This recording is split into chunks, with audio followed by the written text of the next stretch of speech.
Bom, definido então que a proposta ideal para que o Brasil seja em torno de 16% do total das despesas públicas anuais, passemos então às responsabilidades dos entes federativos. Tá? Como os municípios brasileiros arrecadam muito pouco, não é justo e nem é viável e muito menos sustentável para uma boa educação que os municípios continuem a ter este nível de responsabilidade que eles têm. Então, num quadro geral de reestruturação do Estado brasileiro, que nós também propomos, no que diz estritamente à política educacional, eu proponho, aliás, que seja retirada o encargo do ensino médio das costas e dos encargos dos municípios, repassando o ensino médio para a responsabilidade dos estados. Então, do ponto de vista educacional, nessa proposta nova, caberia aos municípios. Vamos lá. Das responsabilidades dos municípios. Primeira responsabilidade: arcar integralmente com o investimento e o custeio do ensino maternal, ou seja, as creches e o ensino pré-escolar. Então, os municípios só ficariam responsáveis pelo ensino maternal e pelo ensino pré-escolar. Segunda responsabilidade dos municípios: desembolsar anualmente, no mínimo, 16% do total das despesas públicas com essas despesas educacionais, ou seja, ensino maternal e o ensino pré-escolar. Por força legal, este percentual deverá constar na LDO, que é a Lei de Diretrizes Orçamentárias, e na LOA, que é a Lei Orçamentária Anual. A LDO é aquilo que o Executivo propõe à Câmara. E a LOA, a Lei Orçamentária, é o que a Câmara aprova e que passa a viger as finanças municipais durante todo o ano fiscal. Então isso deve constar na LDO e a Câmara, por obrigação, tem que fazer constar na LOA que 16% das despesas do município devem ser aplicadas em educação. Claro que tem os municípios do Nordeste, os municípios da Amazônia, que arrecadam muito pouco. Então, no caso dos municípios com hipossuficiência, ou seja, com insuficiência orçamentária, a União obrigatoriamente lhes repassará a complementação oriunda do Fundeb. O Fundeb, eu vou explicar lá na frente, é um fundo que a União mantém, e eu defendo que a União seja mais benfazeja com o Fundeb. Lá na frente eu vou mostrar que a União deve anualmente ao Fundeb no mínimo 160 bilhões de reais que o governo federal está escondendo e não repassa ao Fundeb. Né? Então o dinheiro na nossa proposta não vai faltar, porque nós estamos providenciando as receitas oriundas da União. Então, meus amigos e minhas amigas, essas seriam as novas atribuições e responsabilidades dos municípios. Passemos então às responsabilidades dos estados e do Distrito Federal. Das responsabilidades dos estados e do Distrito Federal: arcar integralmente com o investimento e o custeio do ensino primário, é aquele que vai dos 7 aos 10 anos. Arcar integralmente com o investimento e o custeio do ensino secundário inicial, aquele que vai dos 11 aos 14 anos. O secundário inicial é o que, antes de 71, equivalia ao ginasial. Então, nós estamos recriando o ginasial com o nome de secundário inicial sob o encargo do Estado. Outra responsabilidade: arcar integralmente com o investimento e o custeio do ensino secundário final, que hoje nós chamamos de ensino médio. Ele passa a ser o ensino secundário final, porém com 4 anos. Hoje é de 3, ele passa a ter 4 anos. Outra responsabilidade do Estado: arcar integralmente com o custeio do ensino pós-secundário não superior. Essa modalidade de ensino não existe no Brasil, mas existe em todo o mundo desenvolvido, né? O que é o pós-secundário não superior? O adolescente que concluiu o ensino final e não tomou uma posição quanto à carreira a ser seguida, ele pode ficar estudando num nível chamado secundário, pós-secundário não superior. Ele pode ficar se aprimorando nas disciplinas nos quais ele tem dificuldade e recebendo orientação vocacional até ele se decidir que carreira ele vai seguir para ele poder tomar uma posição para ir para a universidade. E também os adultos já em idade avançada que têm necessidade de se requalificar em determinadas disciplinas a qualquer momento de suas vidas, pode, desde que ele tenha concluído o ensino secundário final, a qualquer momento os adultos já inseridos no mercado de trabalho podem se matricular no pós-secundário não superior para melhorar o seu desempenho, para conquistar um novo emprego. Por exemplo, se o sujeito tem dificuldade em informática, ele pode se matricular. Se ele tem dificuldade em ciências, em matemática, se ele tem dificuldade com equações de segundo grau, essas coisas, ele pode a qualquer momento da vida. Então, o pós-secundário não superior, ele faz parte do ensino básico, mas ele não é obrigatório, ele é optativo. Mas isso não existe. No Brasil nós estamos criando e o Estado é o responsável por ele. E o DF também.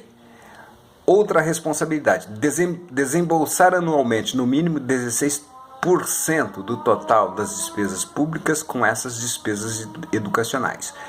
Por força legal, este percentual deverá constar na LDO e na LOA estaduais e distrital. Então, as assembleias legislativas ficam, por lei, obrigadas a aprovarem 16% dos orçamentos estaduais e distrital para ser investido na educação. Como que isso será lei federal constante na LDB? As assembleias legislativas ficam, por lei, obrigadas a aprovar este percentual, porque é receita casada, prevista em lei federal, e as assembleias legislativas não podem descumprir uma lei federal.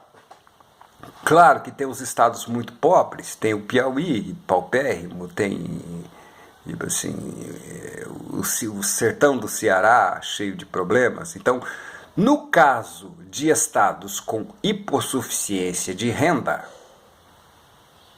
ou seja, hipossuficiência, insuficiência orçamentária, a União obrigatoriamente lhes passará a complementação oriunda do Fundeb. E repito, lá na frente eu vou mostrar que a União tem condições de fazer essas transferências. Das responsabilidades da União, e aqui começa o problema, né? Porque tem dois ministérios envolvidos com as responsabilidades da União. Tem as responsabilidades do MEC, que eu vou falar nesta aula, e tem as responsabilidades do Ministério de Ciência e Tecnologia. Então, a política educacional, ela vai ser financiada por dois ministérios, né? Porque a política educacional, quando ela chega no nível da pós-graduação, ela começa a envolver ciência e tecnologia. Então, esse gasto não pode sair só do orçamento do MEC. Então, quando chega na pós-graduação estrito sensu, a partir do mestrado, do doutorado, do pós-doutorado e da livre docência, envolve pesquisa científica. Então já deixa de ser um gasto puramente educacional e passa a ser um gasto P&D, ou seja, pesquisa e desenvolvimento, e com um gasto de pesquisa científica. Então envolve o financiamento do MEC. Então, dentre as responsabilidades da União, tem as responsabilidades do MEC e as responsabilidades do Ministério da Ciência e Tecnologia. Então, comecemos a falar sobre as responsabilidades do MEC. Primeira responsabilidade do MEC, Ministério da Educação e Cultura. No caso, hoje, é só Ministério da Educação. Mas ele fica com a sigla MEC, ele permanece com a sigla MEC. Transferir anualmente, no mínimo, 16% no montante das despesas públicas federais ao MEC. Eu vou repetir. Por força de lei, o MEC será obrigado a transferir, no mínimo, 16%.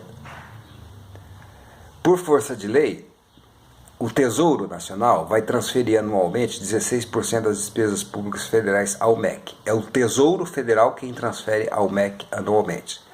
Por força legal, este percentual deverá constar na LDO e na LUA federais. Então, o Congresso fica obrigado a, todo ano, votar a Lei Orçamentária Anual da União, constando esses 16%. Adicionalmente, a União também é obrigada a transferir ao MEC os royalties derivados da extração de óleo cru na camada pré-sal. Isso já tem lei federal que obriga a transferência de royalties derivados da extração de petróleo do pré-sal para a educação. Então, são 16%, o MEC vai receber anualmente 16% do total das despesas da União, mais os royalties derivativos da extração de óleo cru da camada pré-sal. Hoje, salvo engano, está sendo transferido em torno de 3 bilhões.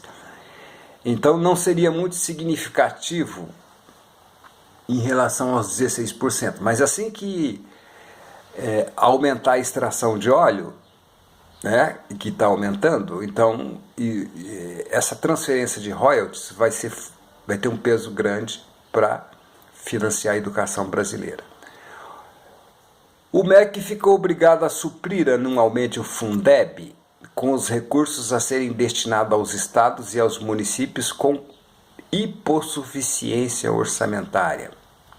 O Fundeb já existe, gente, é o Fundo de Desenvolvimento do Ensino Básico, né? Só que a União põe muito pouco dinheiro no Fundeb. Eu vou mostrar lá na frente que ela deveria pôr anualmente no Fundeb no mínimo 160 bilhões de reais e a União não põe. Então a União fica obrigada, por lei, a União fica obrigada a suprir anualmente o Fundeb com recursos a serem destinados aos estados e aos municípios com hipossuficiência orçamentária. Tá? Outra responsabilidade do MEC, suprir anualmente o FUNPROF com os recursos a serem destinados ao ensino profissional conjugado ao EJA, ensino de jovens e adultos. O FUNPROF não existe, nós estamos criando agora. Né? O que é o FUNPROF? É o Fundo Nacional para o Desenvolvimento do Ensino Profissionalizante, o ensino profissional. Nós estamos criando o FUNPROF, né? Então, o MEC tem que anualmente depositar no FUNPROF os recursos suficientes para financiamento do ensino profissional, conjugado ao EJA, porque na nossa proposta o EJA deixa de ser fornecido como está e passa a ser oferecido somente conjugado com o ensino profissional. A União Europeia faz isso lá com excelentes resultados, né? Eu paro o vídeo por aqui e dou sequência no próximo vídeo para não ficar muito pesado na hora de carregar. Então, aguardem e sigam no próximo vídeo, ok?